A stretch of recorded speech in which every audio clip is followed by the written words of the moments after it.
ঠিক আছে।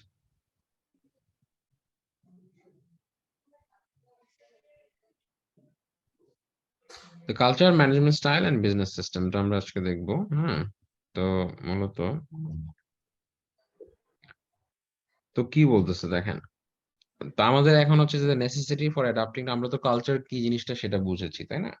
কালচার বুঝলাম, তাহলে এখন আমাদের হচ্ছে যে the necessity for adapting to cultural differences, তো কালচারাল যে ডিফারেন্সেসটা আছে সেটার সাথে আমরা কেন অ্যাডাপ্ট করা খুবই জরুরি, গুরুত্বপূর্ণ সেটা বুঝবো, দেখবো। How and why management styles vary around the world, management যে স্টাইল গুলো আছে সেগুলো ভ্যারি কেন করে, মানে ওয়াই, হাউ এন্ড কিভাবে, এবং ম্যানেজমেন্ট স্টাইলস গুলো ভ্যারি করে around the world. The extent and implications of gender bias in other countries. So gender bias টা আছে যে জেন্ডার নিয়ে মানে বিভিন্ন দেশে there are things. So এটার extent টা কি and implications. The importance of cultural differences in business ethics. Business ethics A cultural differences এর importance টা কি? And finally the differences between relationship oriented and information oriented cultures. কিছু culture আছে যে relationship, ব্যক্তিগত রিলেশনশিপের উপরে বা আপনার বিভিন্ন রিলেশনের উপরে ডিপেন্ড করে। আবার কিছু কালচার আছে আপনার ইনফরমেশন ওরিয়েন্টেড কালচার, ঠিক আছে, যেগুলো নাকি আমি ইনফরমেশনের উপরে ডিপেন্ড করে থাকে। তাহলে দেখেন এখানে বলতেছে যে business customs in global marketing. So business customs বলতে আমরা কি বুঝি? কাস্টম মানে কি? কাস্টম হচ্ছে সাধারণত নর্মস, যেটা রেগুলার বা জেনারেল নর্মস, সেটাকে আমরা কাস্টমস বলে থাকি। যেমন business etiquette is largely driven by cultural norms. তো বিজনেস কাস্টমসটা হচ্ছে যে business customs in global marketing, কিছু এটিকেট থাকে, কিছু মানে আপনার একটা যে ব্যবসা করতে যাবেন আপনি বাইরের দেশে, তখন কিন্তু আপনার কিছু নর্মস এন্ড এটিকেটস মেনটেন করতে হবে। যে কোনো কিছু যেগুলা is largely driven by cultural norms. তো সাধারণত কি হয় যে আপনার কি কালচারাল নর্মস এর উপরে জিনিসটা সাধারণত ড্রিভেন হয়ে থাকে। হ্যাঁ, তারপরে বলতেছে যে cultural analysis often pinpoints market opportunities, cultural analysis often pinpoints market opportunities and gives companies a competitive edge. তাহলে কি বলছে যে কালচারাল যে অ্যানালাইসিসটা আছে, কালচার অ্যানালাইসিস কি করে থাকে সাধারণত? Often pinpoints market opportunities. তা কালচার, আমরা যে কোনো একটা কালচারের অ্যানালাইসিস করলে, কালচারটাকে আমরা যদি অ্যানালাইসিস করি, তাহলে কালচারটাকে অ্যানালাইসিস করার পরে আমরা কি করতে পারি? আমরা পিন পয়েন্ট করতে পারি কি মার্কেট অপরচুনিটিস গুলো, আমরা মার্কেট অপরচুনিটিস গুলো বের করে নিয়ে আসতে পারি, ঠিক আছে। এন্ড জি gives companies a competitive edge. তো আমরা যদি একটা কালচারের সম্বন্ধে খুব ভালো ধারণা রাখতে পারি এবং সবকিছু সেটার ব্যাপারে বুঝি, তারা কোন জিনিসটা করলে খুশি হয় এবং কোন জিনিসটা করলে তারা মানে দে ডোন্ট লাইক ইট, অথবা তাদের জন্য যে জিনিসটা তাদের অপছন্দনীয়, সেই জিনিসগুলো আমরা যদি ওইভাবে মেনটেন করি, তাহলে কি আমরা একটা কিন্তু সুসম্পর্ক মানে good international relationship with our international buyers, তাদের সাথে কিন্তু আমরা মেনটেন করতে পারবো, আর আমরা একটা কম্পিটিটিভ অ্যাডভান্টেজ পাওয়ার এইজ আছে, সেখান থেকে will be able to get that. তাহলে দেখেন কি বলতেছে, রিকোয়ার্ড অ্যাডাপ্টেশন। রিকোয়ার্ড অ্যাডাপ্টেশন কি বলতেছে? অ্যাডাপ্টেশন ইজ আ কি কনসেপ্ট ইন ইন্টারন্যাশনাল মার্কেটিং। তার মানে কি বললো? যে ইন্টারন্যাশনাল মার্কেটিং অ্যাডাপ্টেশনটা হচ্ছে কিন্তু একটা কি কনসেপ্ট, স্বাভাবিকভাবেই, কারণ ইন্টারন্যাশনাল মার্কেটিং অ্যাডাপ্টেশন মানে কি? আপনাকে কিন্তু অ্যাডাপ্ট করতে হবে।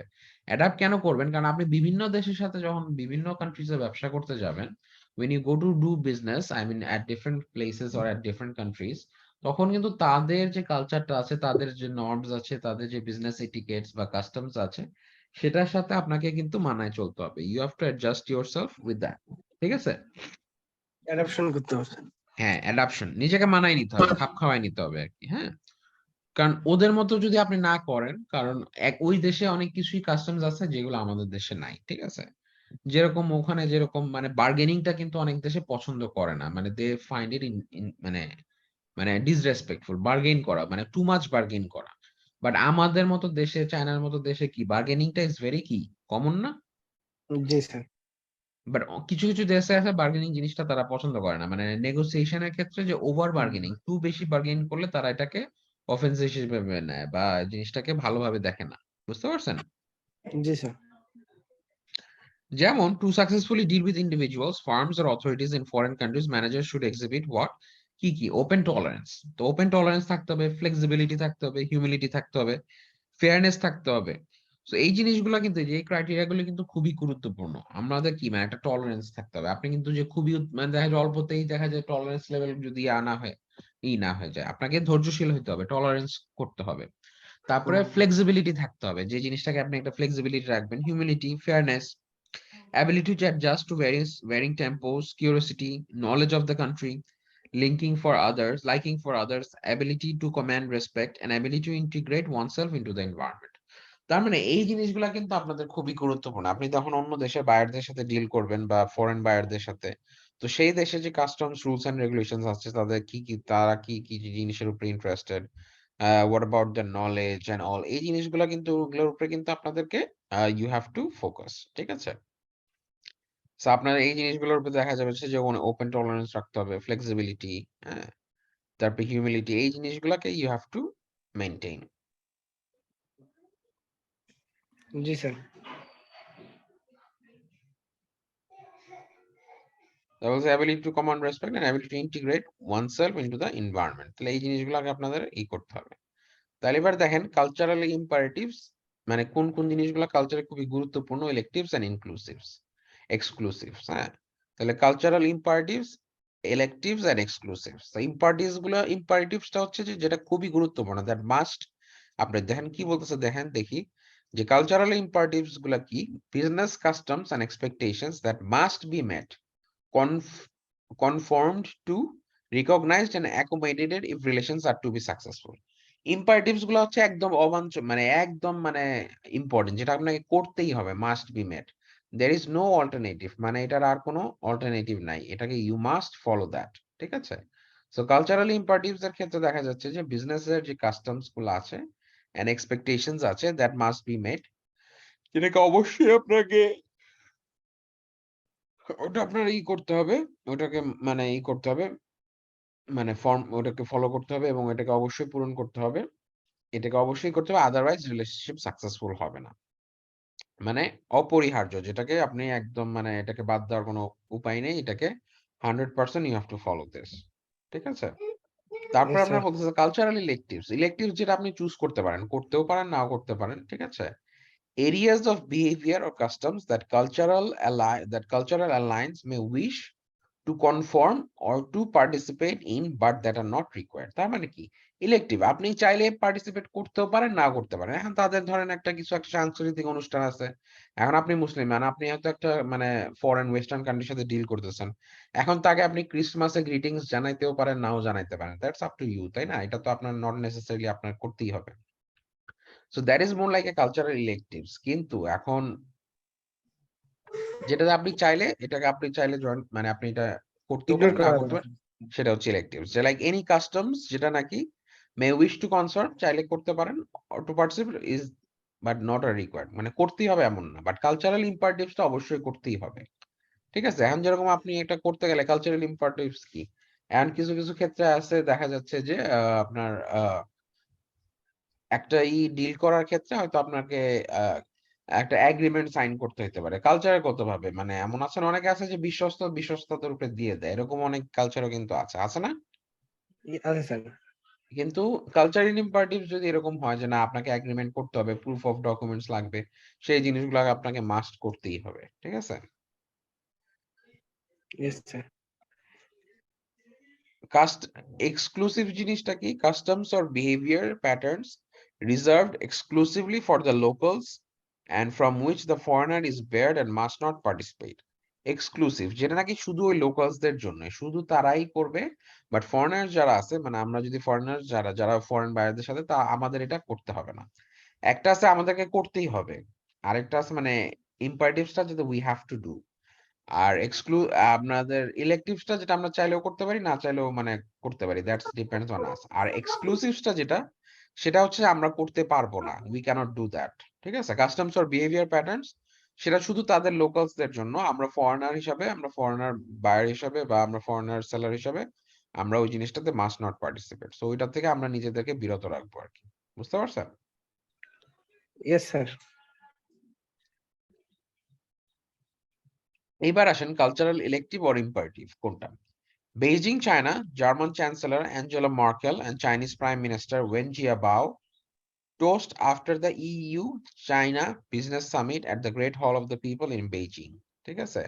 The summit was boosted by the settlement of a trade row that had left 80 million Chinese-made garments piled up in European seaports, unable to be delivered to shops under a quota pact agreed to at the time. Drinking half a bottle is a cultural elective, but taking a sip is more of an imperative in this case. দেখেন এইখানে দেখেন এই যে মানে ওয়েনজিয়া বাও মানে Chinese যে আর German যে ইয়াতে এখানে তারা আর কি আফটার একটা ইয়েতে গিয়েছিলেন তারা ওই যে ইইউ চায়না বিজনেস সামিটে ওখানে বসছিলেন বসার পরে যে একটা সেটেলমেন্টে গেছিল যে because almost 80 million Chinese made garments European sea পোর্টে পড়েছিল একটা বিকজ তারা একটা ট্রেড স্যাংশন দিয়েছিল কোটা ওই একটা কোটা প্যাক্টে দেওয়ার কারণে মানে ওই 80 মিলিয়ন চাইনিজ প্রোডাক্টটা ঢুকতে পারতেছিল না ইউরোপিয়ান মার্কেটে যার কারণে একটা ইউরোপিয়ান ইউনিয়ন এন্ড চায়না একটা বিজনেস সামিট হয়েছিল সেখানে তারা বসছে তাহলে মানে এখানে দেখেন এটিকেটসটা কত ইম্পর্টেন্ট দেখেন এখানে জাস্ট বোঝানোর ট্রাই করতেছে যে drinking half a bottle is a cultural elective মানে ইলেকটিভ অর্ধেক মানে যে কোনো কিছুর অর্ধেক খাওয়াটা হচ্ছে একটা কালচারাল ইলেকটিভ মানে খাবেন যে আপনি একটা দুইটা দেশের প্রধানমন্ত্রী দ্বারা কথা বলছে এখানেও তাদেরকে কিন্তু এই যে কালচারাল এটিকেটস গুলো মেনটেন করতে হবে অর্ধেক বোতলটা খাওয়া হচ্ছে একটা elective but taking a sheep is more of N imperative in this case আপনাকে একটা ড্রিঙ্ক দেওয়া হলো আপনাকে একটা ড্রিঙ্ক অফার করা হলো আপনি একটা ড্রিঙ্ক খাচ্ছেন উনি একটা ড্রিঙ্ক খাচ্ছেন কিন্তু আপনি খেলেনই না ওইটা একটা কাইন্ড অফ অভদ্রতা তো অ্যাটলিস্ট একটা সিপ নিবেন সেটা হচ্ছে ভদ্রতা that is an imperative that you must do আপনাকে করতেই হবে আর ইলেকটিভ হচ্ছে এখন আপনি অর্ধেক খাবেন না পুরোটা খাবেন দ্যাটস আপ টু ইউ মানে বুঝেছেন বিষয়টা Yes, sir. বাট অ্যাটলিস্ট আপনাকে ট্রাই করতে হবে না ট্রাই না করলে সেটা কি হয় দ্যাট ইজ আ ইম্পারেটিভ মানে অভদ্রতা হয়ে যায় মানে মাস্ট ডু বুঝছেন অ্যাটলিস্ট ট্রাই করবেন যে দুজন ড্রিঙ্ক খাচ্ছেন না এখন আপনি অর্ধেক খাবেন না পুরোটা খাবেন অর্ধেক খাওয়াটা হচ্ছে আপনার জন্য ইলেকটিভ যে কি কেউ কালচার অর্ধেক খায় বুঝছেন বিষয়টা স্যার বুঝতে পারছি স্যার। এবার দেখেন American culture and management style so American culture and management স্টাইলটা যদি আমরা দেখি there are at least 3 reasons to focus briefly on American culture and management style ঠিক আছে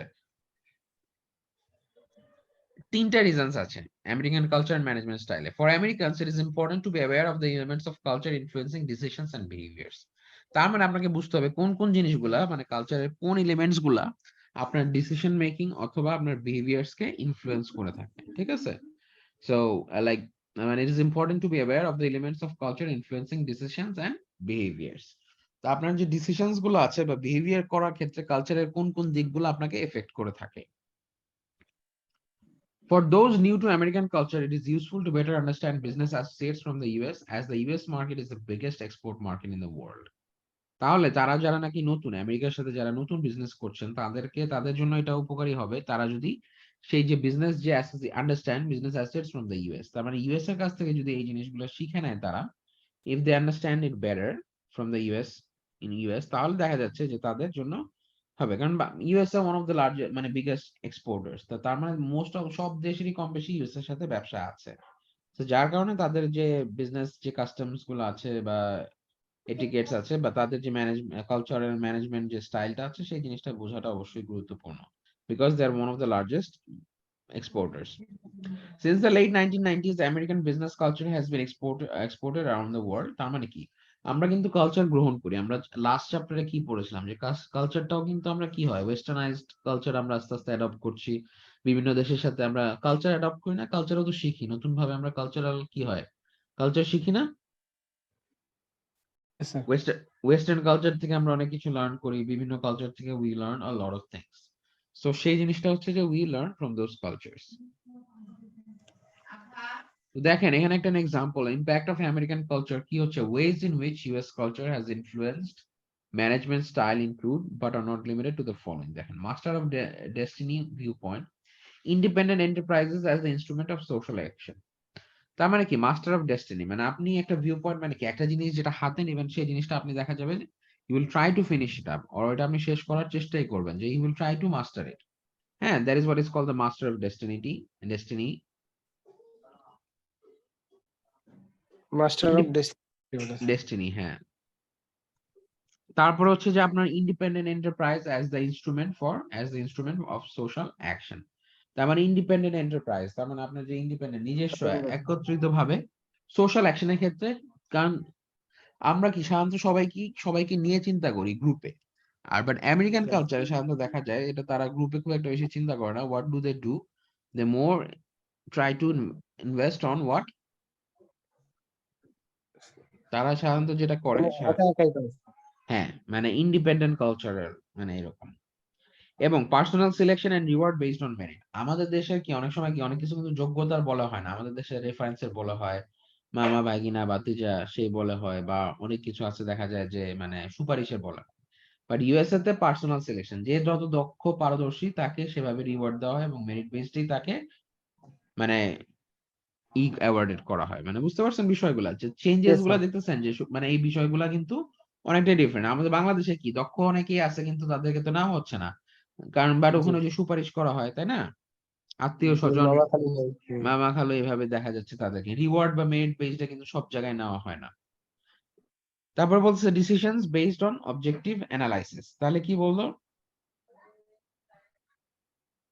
Decision based on objective analysis. হ্যাঁ, তাহলে যে মানে ডিসিশন, হ্যাঁ যে উদ্দেশ্যকে ডিসিশন, সামনে রেখে স্যার কাজ করে হবে।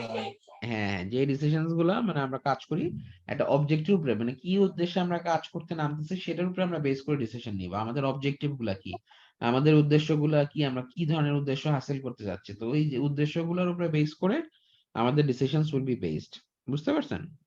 Yes, wide sir. Sharing in decision making, যে কোনো ডিসিশন মেক করার ক্ষেত্রে দেখা যাচ্ছে তারা সবার সাথে ডিসকাস করে, they try to engage even the আপনার একদম মানে লোয়ার লেভেলে মানে ডাউন দা হায়ারার্কি একদম মানে সব ধরনের কর্মকর্তার সাথে সারা ডিসকাস করে এবং শেয়ার করে। Never ending quest for improvement, কোনো কিছু মানে ভালোর কোনো শেষ নাই, ব্যাপার আছে না যে তারা সব সময় মানে ভালোর দিকে তারা চেষ্টা করে যে আরো কিভাবে ইমপ্রুভ করা যায়, আরো কিভাবে বেটার করা যায়, হ্যাঁ আরো কিভাবে আরো উন্নত করা যায়, সেটা হচ্ছে যে never ending quest for improvement. And competition produces efficiency, and what do they believe, যে আমরা যদি কম্পিটিশন করি, হ্যাঁ কম্পিটিশন করলে সো এই competition will help us to produce efficiency. ঠিক আছে, যে দেখা গেল Yes. আমরা এই কম্পিটিশনের থ্রুতে এফিসিয়েন্সি আনতে পারবো। তারপরে যদি আমরা যাই নেক্সটে, আহ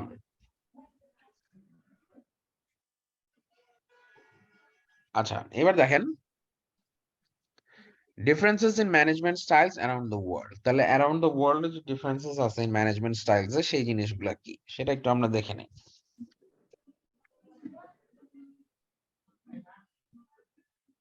তাহলে ডিফারেন্সেস ইন ম্যানেজমেন্ট স্টাইলে কি বলছে দেখেন, in high authority and decision making, in high PDI countries, subordinates are not likely to contradict bosses, but in low PDI countries, they often do. High PDI মানে কি? দেখেন, differences in management styles around the world. High যেসব কান্ট্রিতে high জিনিসটা যে পাওয়ার ডিস্টেন্সটা অনেক বেশি, যেসব দেশে মানে পাওয়ার ডিস্টেন্স, আমাদের বাংলাদেশে কি পাওয়ার ডিস্টেন্স অনেক বেশি না? আমরা কি বসের সাথে কখনো কোনো কিছু নিয়ে তর্ক করা বা বস যা বলবে তাই তো রাইট, তাই না? সেই জিনিসটা Right, নিয়ে কি right, sir. আমরা কখনো আর্কিউ করি? না স্যার। সেটাই, কারণ আমাদের দেশে কি হাই পিডিআই কান্ট্রিজ, মানে বস যা বলে ওইটাতে বসের সাথে বসের হ্যাঁ সাথে হ্যাঁ মিলাই বা বসের সাথে তাল মিলাই থাকে। ঠিক আছে, সো দেখা যাচ্ছে বলতেছে যে হাই পিডিআই কান্ট্রিজ এর সাবঅর্ডিনেটস are not likely to contradict buses. তো বসেস এর সাথে আমরা কোনো আর্গুমেন্ট বা কন্ট্রাডিকশনে যাই না, বস যা বলে সেটাই ফলো করার চেষ্টা করি বা ওই জিনিসটাকে আমরা আহ, ধরে নেই। ঠিক আছে, but in low PDI countries they often do, যেখানে নাকি পাওয়ার ডিস্টেন্সটা কম সেখানে three typical patterns exist, দেখেন top level management decisions, decentralized decisions and committee or group decisions. একটা আছে হচ্ছে যে তিন ধরনের প্যাটার্ন এক্সিস্ট করে। একটা হচ্ছে যে টপ ম্যানেজমেন্ট থেকে যে ডিসিশনটা হবে সেটাই অ্যাবসলিউটলি আমরা যে উপরের ম্যানেজমেন্ট থেকে যে বোর্ড অফ ডিরেক্টরস বা সিও থেকে যা বলছে ওইটাই আমরা করতেছি, সেটা একটা প্যাটার্ন। আর একটা হচ্ছে ডিসেন্ট্রালাইজড ডিসিশন, যে যার যার ডিসিশন যার যার কর্মক্ষেত্রে সে সে ডিসিশনটা নিবে। ডিসেন্ট্রালাইজড মানে তাদেরকে অথরিটি দিয়ে দেওয়া, তাদেরকে they can take their own decisions যার যার ক্ষেত্রে। তারপরে বলতেছে ফাইনালি যে কমিটি অর গ্রুপ ডিসিশনস। তাহলে কমিটি অর গ্রুপ ডিসিশনস এর ক্ষেত্রে যে আমাদের কমিটি অথবা গ্রুপ ডিসিশনস যা হবে সেটার উপরে বেস করে উই উইল ডু দ্যাট, যে আমাদের কমিটি অথবা গ্রুপ ডিসিশনস কি হচ্ছে সেটা। হুম,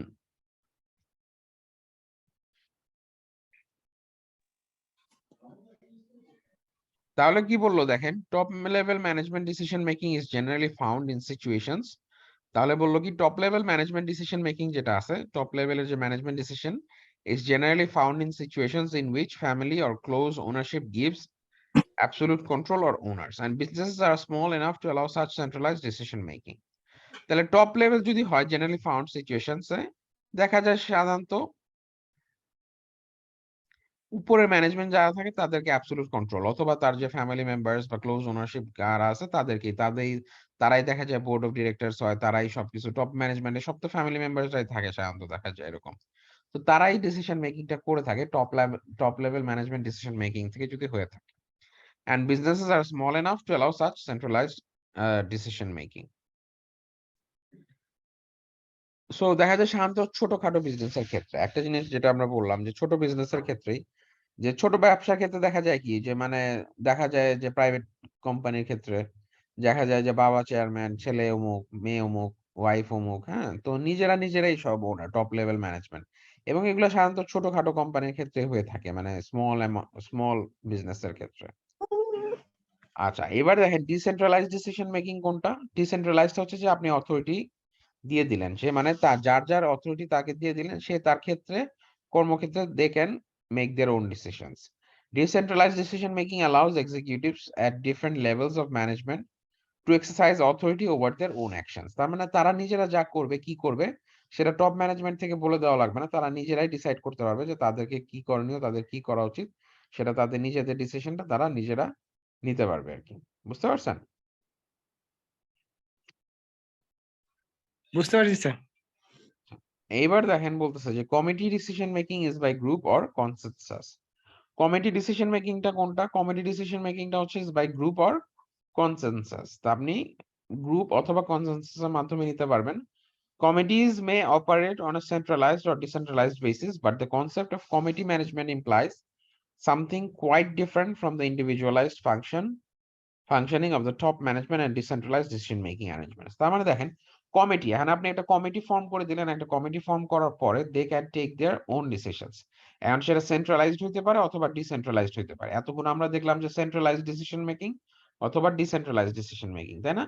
সেন্ট্রালাইজড ডিসিশন মেকিংটা সাধারণত টপ ম্যানেজমেন্ট থেকে আসে, বা টপ ম্যানেজমেন্ট ডিসিশন মেকিং, অথবা হচ্ছে যে আপনার ডিসেন্ট্রালাইজডটা হচ্ছে যে যার অথরিটি তাকে দিয়ে দেওয়া হয়। এন্ড গ্রুপ ডিসিশন মেকিং বা কমিটি ডিসিশন মেকিংটা দুইটাই হইতে পারে। আপনার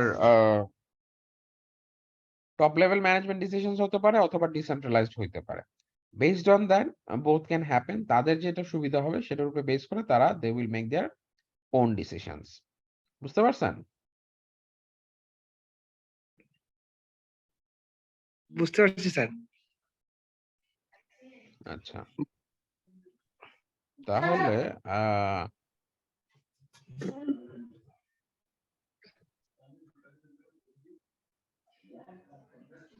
এখন এখানে বলতেছে, দেখেন কি বলতেছে যে management objectives and aspirations. Management objectives and aspirations এর মধ্যে কি কি আছে দেখেন। আপনার যে সিকিউরিটি এন্ড মোবিলিটি আছে, personal life, affiliation and social acceptance and power and achievement. তাহলে আপনি যে যেসব কারণে আপনি মানে জিনিসটাকে ম্যানেজ করবেন, বা আপনার অবজেক্ট কি কি, একটা সিকিউরিটি এন্ড মোবিলিটি দিতে চান আপনি, কিন্তু একটা যে কোনো ক্ষেত্রে আমরা জবে হোক, কর্মক্ষেত্রে হোক, বিজনেস, আমরা কিন্তু সবাই একটা সিকিউরিটি খোঁজার চেষ্টা করি, তাই না? সাধারণত আমরা চাই যে একটা সিকিউর ইনভেস্টমেন্ট হোক, বা জবটা একটা সিকিউর হোক। তো মানুষ সবাই গভর্নমেন্ট জব করতে চায় কেন? বিকজ গভর্নমেন্ট জব একটা সিকিউরিটি আছে, আপনার চাইলেই বের করে দিবেন না। আপনার গভর্নমেন্টের দেশ টিকে থাকলে গভর্নমেন্ট ওটিতে থাকবে, মানে ব্যাপারটা বুঝতে পারছেন? যে জি একটা স্যার। সিকিউরিটি কিন্তু আমরা চাই, এবং মোবিলিটিও, যে আমরা এক জায়গা থেকে চাইলে আরো বেটার জায়গায় মুভ করতে পারবো। মোবিলিটি থাকবে, যে এক জায়গায় ঢুকলাম আর সারা জীবনে এক জায়গায়, ব্যাপারটা এমন না। মোবিলিটি থাকবে যে আমরা বেটার অপরচুনিটির দিকে আরো মুভ করতে পারবো। ঠিক আছে? তো security and mobility is important. তারপর আপনাদের হচ্ছে যে পার্সোনাল লাইফটা ইজ অলসো ভেরি ইম্পর্টেন্ট। যে পার্সোনাল লাইফটা কি হচ্ছে, যে আপনাদের পারিপার্শ্বিক মানে যদি আপনি ভালোই না থাকেন, এমন কর্মক্ষেত্রে দেখা গেল যে আপনার জীবন বিপন্ন হয়ে যাচ্ছে বা খুবই বিষণ্ণ জীবন যাপন করতেছেন, সেটাও তো হবে না। তো আপনার পার্সোনাল লাইফেও কিন্তু ব্যালেন্স করতে হবে। পার্সোনাল লাইফটা যেটা, হ্যাঁ, ব্যক্তিগত জীবন যেটা আছে সেটার সাথে ওয়ার্ক লাইফ ব্যালেন্সটাও মেইনটেইন করতে পারেন, এমনটাও কিন্তু একটা ম্যানেজমেন্ট বাই অবজেক্টিভস এর একটা পার্ট। Yes sir. তারপরে অ্যাফিলিয়েশন এন্ড সোশ্যাল অ্যাকসেপ্টেন্স। তা আপনি এমন একটা কাজ করেন যেটা মানে মানুষ যাতে আপনাকে সম্মান করে, বা আপনাকে এটা রিকগনাইজ করে, হ্যাঁ? যে আপনি একটা সমাজে সম্মানিত ব্যক্তি, বা আপনাকে মানুষ যে না, সে এমন একটা উচ্চপদস্থ সরকারি কর্মকর্তা এরকম। আর আপনাকে বলল যে না, আরে ও তো একটা মানে কেরানির চাকরি করে। জিনিসটা শুনতে খারাপ শোনায় না? তো এরকম যে অ্যাফিলিয়েশন এন্ড সোশ্যাল অ্যাকসেপ্টেন্স, এটাও কিন্তু সবাই চায়, যে অ্যাফিলিয়েশন এবং সোশ্যাল অ্যাকসেপ্টেন্স। এন্ড ফাইনালি হচ্ছে পাওয়ার এন্ড অ্যাচিভমেন্ট। আমরা কিন্তু সবাই যে এক্সারসাইজ করি, যে সরকারি চাকরিগুলোর ক্ষেত্রে দেখেন আমাদের কি সিকিউরিটির কথা আমরা চিন্তা করি, অ্যাজ ওয়েল অ্যাজ আমরা কিন্তু পাওয়ারের কথাও চিন্তা করি যে আমি যদি একটা সরকারি কর্মকর্তা হই, ধরেন পুলিশ কর্মকর্তা বা এই কর্তা, আমার কিন্তু কি Yes, হবে, sir. পাওয়ার থাকবে, অ্যাচিভমেন্ট থাকবে। তো এই জিনিসগুলো কিন্তু this are one of the reasons. তো আমরা যে এনগেজ করি নিজেদেরকে বিজনেসের ক্ষেত্রে বলেন বা জবের ক্ষেত্রে বলেন, সেক্ষেত্রে আমরা সিকিউরিটি চাই, ওয়ার্ক লাইফ ব্যালেন্স চাই, পার্সোনাল লাইফের ক্ষেত্রে সামাজিক গ্রহণযোগ্যতা চাই, as well as power and অ্যাচিভমেন্টও কিন্তু থাকে। This are all like reasons that we মানে কনসিডার, ঠিক কিনা? সো আপনি যখন একটা এমপ্লয়িকে মোটিভেট করতে চাবেন বা তার সাথে একটা রিলেশনশিপ তৈরি করতে যাবেন ফরেন ট্রান্সাকশন এর ক্ষেত্রে বা ফরেন বিজনেস এর ক্ষেত্রে, তো এই জিনিসগুলোও কিন্তু আপনাদেরকে মাথায় রাখতে হবে। অতি সূক্ষ্ম বিষয়, but this needs to be taken into account. ঠিক আছে? Yes, sir. তারপরে বলতেছে যে differences in management style around the world. দেখেন কি বললো, যে differences in management styles around the world, personal security and job mobility relate directly to basic human motivation and therefore have widespread economic and social implications. তার মানে personal security, দেখেন নিজস্ব security, personal security একটা important factor না? Yes, sir. খুবই গুরুত্বপূর্ণ। Personal security বলতে কি, মানে আপনাকে এসে মারবে ধরবে ব্যাপারটা এমন না। একটা কিন্তু পার্সোনাল সিকিউরিটি কি, আমরা একটা সিকিউরিটি খুঁজি না যে আমরা যেখানে জবটা করতেছি সেটা সিকিউরড কিনা, বা যার সাথে যে ট্রানজাকশনটা করব, যার সাথে যে ব্যবসায়িক উদ্যোগে নিচ্ছি বা ব্যবসাতে যাচ্ছি বা যার কাছ থেকে জিনিসটা কিনবো সেটা সিকিউরড কিনা, নাকি আমরা একটা রিস্কি জায়গায় দিলাম, আরে দিলাম টাকা আজ পাবো কি পাবো না, বা প্রোডাক্ট পাবো কি পাবো না, এরকম জায়গায় তো আমরা ইনভেস্ট করতে চাই না, তাই না? এটা সবগত ভাবেই। And job mobility is also important to basic human motivation, because আমাদের যে মোটিভেশন, যে কাজ করে, যে জিনিসগুলো দিয়ে আমরা মোটিভেটেড হই, সেটার জন্য কিন্তু এই জিনিসগুলা কাজ করে থাকে, যে basic motivation and therefore have widespread economic and social implications. ঠিক আছে? যে এই জিনিসগুলো আমাদের মোটিভেশন হিসেবে কাজ করে, যার কারণে এগুলো আপনার ইকোনমিক এন্ড সোশ্যাল ইমপ্লিকেশনস আছে। তারপরে বলতেছে যে for many individuals a good personal and or family life takes priority over profit, security or any other গোল।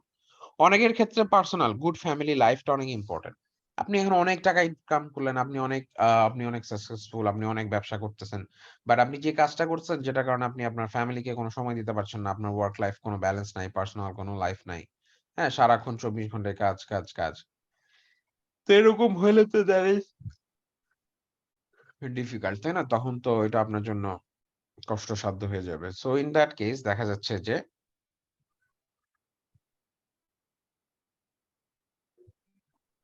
আপনার ওই ওয়ার্ক লাইফ ব্যালেন্সটা ইজ ভেরি ইম্পর্টেন্ট। ঠিক আছে? Yes, sir.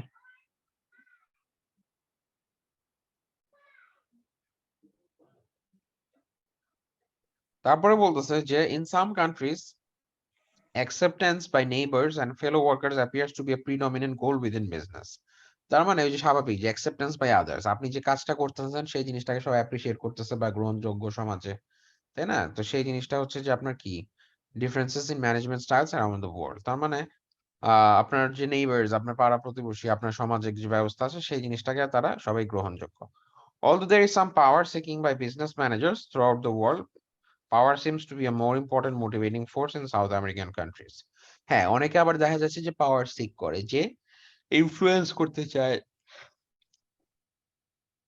তারা চায় যে হচ্ছে যে আমরা মোর পাওয়ার সিক করব, বা আমরা we will have more, they seek to invest more power. ঠিক আছে? তো সেই জিনিসগুলো হচ্ছে যে আপনার কিন্তু ইসের মধ্যে পড়ে, differences in management styles around the world এর ক্ষেত্রে।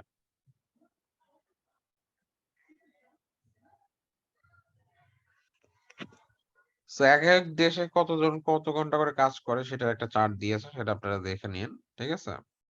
এবার আসেন কমিউনিকেশন স্টাইল, যেটা নাকি খুবই গুরুত্বপূর্ণ।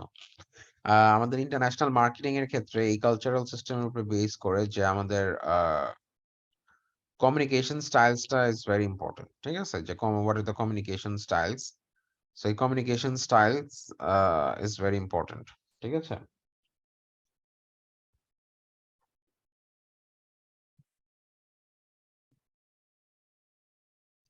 তো দেখেন আমাদের কমিউনিকেশন স্টাইলস গুলা কি, সেই জিনিসটা আমরা দেখবো।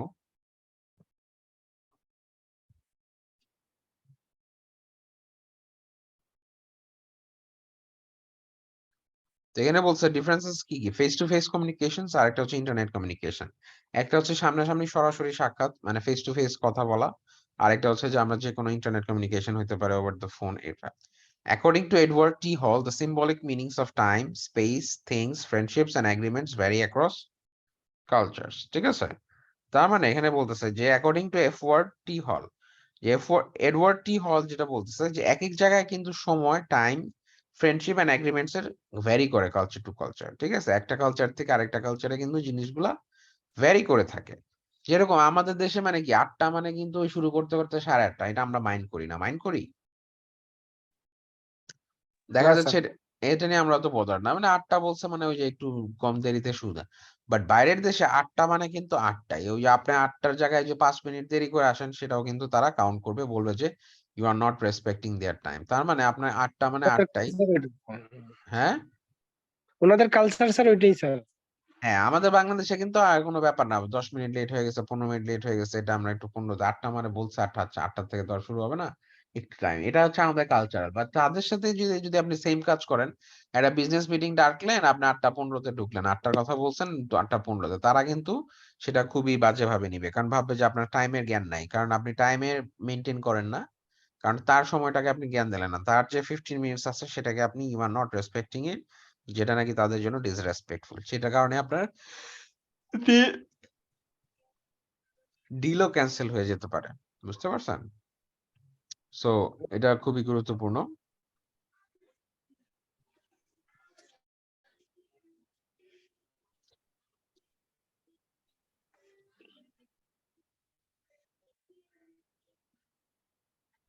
সো হল একটা কাজ করছে that is like places 11 cultures along a high context and low context continuum. So হল মানে ৩ ধরনের 11 কালচারস নিয়ে কাজ করছে along a high context and low context continuum থেকে। ঠিক আছে? সো দেখেন, communication in a high context culture depends heavily on the contextual way, who says it, when it is said and how it is said, or non-verbal aspects of communication. তার মানে high context কালচারে heavily depends করেন the কনটেক্সটের উপরে, কে বলছে, কখন বলা হয়েছে এবং কিভাবে বলা হয়েছে, on non verbal aspects of communication. ঠিক আছে? হাই কনটেক্সট মানে এখানে খুব বেশি কিছু বলা লাগে না, মানুষ এমনি বুঝে নিতে পারে। হ্যাঁ, communication in a high context culture depends heavily on the contextual non verbal aspects of communication. Non verbal যেগুলো মৌখিক বলা হয় নাই, বাট মানুষ এটাকে বুঝে নেয়, মানে হাই কনটেক্সট এখানে সবকিছু বলে দেওয়ার লাগে না, বুঝায় দেওয়ার লাগে না। আর কমিউনিকেশনের low context culture depends more on explicit verbally expressed communications. যেগুলো লো কনটেক্সট, যেগুলো হচ্ছে লো মানে মানুষ বুঝে কম, এক হাই কনটেক্সটে মানুষ বুঝে নেয়, তাড়াতাড়ি এত কিছু বলতে হয় না। সো ওই নন ভার্বাল অ্যাসপেক্টস বা কিউজ গুলোর থেকে তারা ইজিলি জিনিসটা বুঝে নেয়। তাদের এখানে অনেক কিছু মানে বলে দিতে হবে বা করতে হবে, ব্যাপারটা এমন না। ঠিক আছে? তারা দেখা যাচ্ছে যে they understand from the, I mean high কনটেক্সটে তারা ইজিলি সহজে বুঝে নিতে পারে, বিকজ তারা বুঝে যে কোন জায়গায় কি। আর লো কনটেক্সটে হচ্ছে যে লো কনটেক্সটে হচ্ছে তারা বুঝে কম, তাদেরকে সবকিছু বলে দিতে হয়, মানে এক্সপ্লিসিট ভার্বালি এক্সপ্রেসড কমিউনিকেশন থেকে তারা অ্যাকচুয়ালি জিনিসটা অপারেট করে থাকে। বুঝতে পারছেন? ঠিক আছে স্যার। আচ্ছা, এই দেখেন লো কনটেক্সট আর একটা হচ্ছে হাই কনটেক্সট, দুইটা অপোজিট। লো কনটেক্সট গুলা কোনগুলা? Explicit emphasis on content of communication. তার মানে এখানে আপনাদের সবকিছু মোরলেস বলে দেওয়া লাগবে। হ্যাঁ, এখানে আপনি দেখা যায় যে সব কনটেক্সট, কমিউনিকেশন এন্ড কালচারস। তাহলে দেখেন এই যে Swiss, German, Scandinavian, north American, French, English. তো এখানে তারা হচ্ছে লো কনটেক্সট, তাদেরকে সবকিছু বলে দেওয়া লাগে, মানে তাদেরকে যা বলা হয় তারা সাধারণত সেটাই করে। আর হাই কনটেক্সট যেটা হচ্ছে যে implicit emphasis on context of communication, যেরকম জাপান, আরাবিয়ান, ল্যাটিন, স্প্যানিশ, এদেরকে বলা লাগে কম, মানে এরা হাই কনটেক্সট, এরা এমনি জিনিসটা ধারণা করে নিতে পারে বা বুঝে নিতে পারে আর কি। বুঝতে পারছেন? Yes sir. Differences in the American and Japanese office structure. দেখেন American and Japanese office structure, আমেরিকানে হচ্ছে কি সবকিছু কিন্তু কিউবিক্যাল, যে যার মতো আলাদা আলাদা, হ্যাঁ, যে যার মতো করে কাজ করে, হ্যাঁ, different. Notice the individual reflected in the American cubicles and the collectivism demonstrated by the Japanese office organization. আর জাপানিজে দেখেন কি ওপেন, সবাই একত্রিত একসাথে একজন আরেকজনের সাথে কাজ করতেছে, সো দেয়ার আর নো ইয়াতে। বাট আমেরিকান কালচারটা কিন্তু আমরা বলছিলাম যে অলরেডি আমরা জানি যে ইন্ডিভিজুয়ালিস্টিক, যে যার মতো, হ্যাঁ, তাই না? সেখানে কিন্তু সবাই আলাদা আলাদা ভাবে কাজ করতেছে। আর জাপানে সবাই ইজ মোর লাইক আপনার হচ্ছে যে তারা কালেকটিভ চিন্তা করে, সবাইকে নিয়ে চিন্তা করে, যার কারণে জিনিসটা ওপেন এন্ড সবাই each and everyone can see each other, communicate with other easily. বুঝতে পারছেন? Yes, sir. তাহলে এবার ফর্মালিটি এন্ড টেম্পো যদি আমরা দেখি, level of formality in addressing business clients by first name. তার মানে আমাদের কি একটা ফর্মাল, যে কারো আমাদের দেশে কি নাম ধরে ডাকাটা কি মানে সমীচীন, বা আমরা কি এটা কি শোভনীয় দেখি? মানে নাম ধরে ডাকাটা তো আমাদের এখানে আর কি মানে কি একটু বেয়াদবির পর্যায়ে পড়ে না, যে কারো নাম ধরে ডাকলাম, একটা মুরব্বির নাম ধরে ডাকতেছি, ঠিক কি না? Yes, sir. কিন্তু বাইরে কিন্তু ইজিলি একজন, আপনি ধরেন আপনি 20 বছরের একজন, আপনি 60 বছরের একজনকে নাম ধরে ডাকতে পারবেন, মিস্টার জি, রিকার্ডো, মিস্টার অমুক, মিস্টার মিস্টার তারপরে স্যার মিস্টার বলা হয় আমাদের আর কি। হ্যাঁ ওইটাই আর কি, নাম ধরে ডাকা। কিন্তু আমরা কি বলি মিস্টার অমুক, মিস্টার ফারুক, এদিকে আসেন। মানে নাম ধরে মুরব্বিদেরকে তো আমরা অন্য কিছু দিয়ে সম্বোধন করি, তাই না? সেরকম। হুম। তো এই জিনিসগুলো আর কি কোন জায়গায়, কারণ আমরা যদি ওভাবে নাম ধরে ডাকি আমাদের এখানে তো অভদ্রতা হয়ে যাবে বা বেয়াদবি হয়ে যাবে, তাই না? তো এরকম level of formality in addressing your boss by first name. তার মানে লেভেল অফ ফর্মালিটি কি আছে, যে what are your formalities in addressing your boss by first name. তার মানে ফার্স্ট নেম দিয়ে ইউ উইল অ্যাড্রেস ইউর মানে বসকে অ্যাড্রেস করার জন্য যে the level of formality that they use for formality. Tempo or speed in getting down to business. তার মানে কি, what is the tempo or getting perception of time varies in many culture. ওই যে যেটা বললাম, কালচারের ক্ষেত্রে সময়ের জ্ঞানটা সব জায়গায় সেম না। কোনো কোনো জায়গায় 8টা মানে 8:30, 8:15, বাট যে কিছু কিছু কান্ট্রিজ 8টা মানে 8টাই শার্প, কোনো এটার কোনো ব্যতিক্রম হবে না। আর কোনো কিছু ক্ষেত্রে tempo or speed in getting down to business কি আছে, যে আপনি অনেক আছে না, আমরা কিছু কিছু দেশে অনেক অনেক পেঁচাল পারে, ফাও কথা বলে, অনেক আলাপ আলোচনা করে তারপরে মূল কথায় আসে, ঠিক কিনা? আর কিছু কিছু দেশে মানুষের কিন্তু এত সময় নাই, তারা কি করে, দে কাম ডিরেক্টলি কি ইনটু দ্য বিজনেস। তারা এত ফাও পেঁচাল পারে না, বা তারা এত কিছু নিয়ে they do not involve, so they get directly into the business. বুঝতে পারছেন?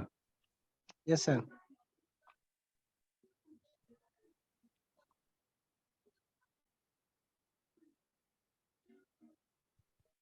এবার এখান থেকে আসেন, দেখেন P time versus M time. P time বলতে কি বুঝি আর এম টাইম বলতে আমরা কি বুঝি? M time or monochronic time typifies most North Americans, Swiss, Germans, and Scandinavians. Monochronic time divides time into small units and is concerned with promptness. M time is used in a linear way and is experienced as almost tangible, in that one saves time, wastes time, bites time, spends time, and loses time. Monochronic time কি? মনোক্রনিকটা হচ্ছে আপনার একটা জিনিসই আপনি একটা টাইমে করবেন আর কি, বুঝতে পারছেন? One thing Yes, at a single time, মানে মনো বলতে একটা, মনো বলতে একটা বুঝায়, মনো টাইম মানে একটা কাজই আপনি একটা টাইমে করবেন। স্মল ইউনিটস মানে এন্ড ইজ কনসার্ন উইথ প্রম্পটনেস, যে আপনি খুব মানে দেখা যাচ্ছে যে মনোক্রনিক টাইম, যে আপনি একটা কাজই একসাথে করতেছেন, মানে you are trying to save time, you are not wasting time, এবং যে টাইমটা দিচ্ছেন সেটা একটা টাইমই। তারপরে বলতেছে যে most low context cultures operate on M time concentrating on one thing at a time. তার মানে যে লো কনটেক্সট যে কালচার গুলো আছে, লো কনটেক্সট যেগুলা, সেগুলা কি করে, তারা কি টাইম এম টাইমে, তার মানে কনসেন্ট্রেটিং ওয়ান থিং এট এ টাইম। অনেকে আছে একসাথে অনেকগুলা কাজ নিয়ে বসে, ওগুলা কিন্তু হচ্ছে ওইটা এম টাইমে না। এম টাইমে হচ্ছে একটা কাজই একসাথে করব, কম সময়, তাতে দ্রুততার সাথে সময় মতো কাজটা শেষ করব। তো লো কনটেক্সট কালচারটা সাধারণত এম টাইমস ফলো করে থাকে। আর পি টাইমটা কি? পলিক্রনিক মানে মাল্টিপল, পলি মানে হচ্ছে multiple, is more dominate in high context culture. High context কালচারে দেখা যায় পি টাইমটা আমরা করে থাকি। P time is characterized by multitasking and by great involvement with people. আমরা দেখা যায় একত্রিত ভাবে, মাল্টিটাস্কিং মিন্স আমরা একসাথে অনেকগুলা কাজ করে থাকি, দেখা যায় একত্রিত ভাবে আমরা অনেকগুলা মাল্টিটাস্ক করতেছি। সেটা সাধারণত হাই কনটেক্সট কালচারে করতে হয়। হাই কনটেক্সট কালচারে সবকিছু বলে দিতে হয় না, তারা অনেক কিছু জানে বুঝে। সেক্ষেত্রে তাদেরকে তারা কি করে, যে তারা পি টাইমটা ফলো করে, that is characterized by multitasking.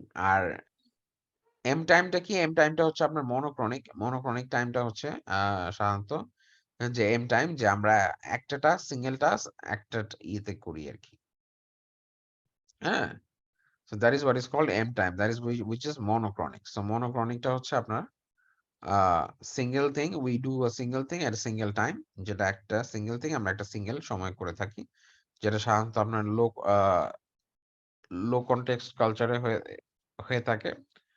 R high context কালচারে আমরা পি টাইমটা করে থাকি, বা পলিক্রনিক টাইম, যেটা ইজ আপনার মাল্টিটাস্কিং, একসাথে অনেকগুলো কাজ করি, যেটা সাধারণত আপনার হাই কনটেক্সট কালচার হয়। বুঝতে পারছেন? আচ্ছা, তারপরে এই যে rank of 31 countries for overall place of life combination of 3 measures downtime pedestrians এত সেখানে একটা দেওয়া আছে যে এখানে কান্ট্রি ওয়াইজ যে কার কোথায় কি কিরকম, তো এটা আপনারা এমনি দেখে নিন। সো তারপরে আরো বেশ কিছু আছে, minutes down time period walk, so এই জিনিসগুলো আর কি, এগুলা তো লাগবে না। তারপরে হচ্ছে যে গুরুত্বপূর্ণ হচ্ছে যে আপনাদের নেগোসিয়েশন এমফাসিস। আপনাদের কি আরো ক্লাস আছে এখন? Yes, sir. আচ্ছা, নেগোসিয়েশন এমফাসিস, তার তো ক্লাস থাকলে তো আপনাদের ওখানে জয়েন করতে হবে নাকি? Yes, sir. তাহলে আপনারা ধরে রাখেন আমরা স্লাইড ইসে পর্যন্ত শেষ করলাম, হ্যাঁ?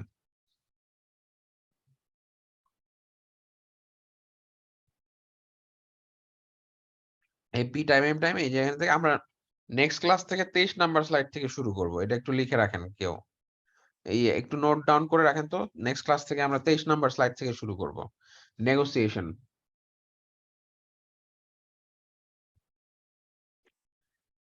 এটা একটু নোট ডাউন করে রাখেন। Okay sir. আপনাদের নেক্সট ক্লাস কখন? নেক্সট ক্লাস তো আবার হচ্ছে ইসে, দা নেক্সট ক্লাস শুরু হবে স্যার 11:15 থেকে বলছে। তাই? Sir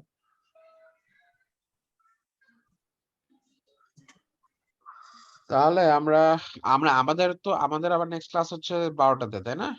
strategic marketing. জি স্যার। তো আমরা 12টাতে আবার নেক্সট ক্লাস শুরু করব। তো আজকে এখানে আবার নেক্সট ক্লাসটা আমরা 12টা থেকে, আমার তো নামাজের ব্যাপার আছে, নামাজে যেতে হবে, তাই না? একটু আর্লি শুরু করার ট্রাই করবো 12টার দিকে, ঠিক আছে? 12টা বা 12:10, মানে 12টার মধ্যে। ওকে I am sir. sorry, sir. Next class তো থাকতে পারবো না, স্যার। আচ্ছা ঠিক আছে, সমস্যা নাই, যারা পারবেন থাকবেন, ঠিক আছে? আর এটার এই যে ইন্টারন্যাশনাল মার্কেটিংটা আমরা যে নেক্সট ক্লাসে 23rd নাম্বার স্লাইড থেকে শুরু করব, ঠিক আছে? ওকে, স্যার। ওকে, ঠিক আছে, সবাই ভালো থাকেন, আল্লাহ হাফেজ। নেক্সট ওকে ক্লাসে স্যার। দেখা হচ্ছে। আসসালামু আলাইকুম স্যার।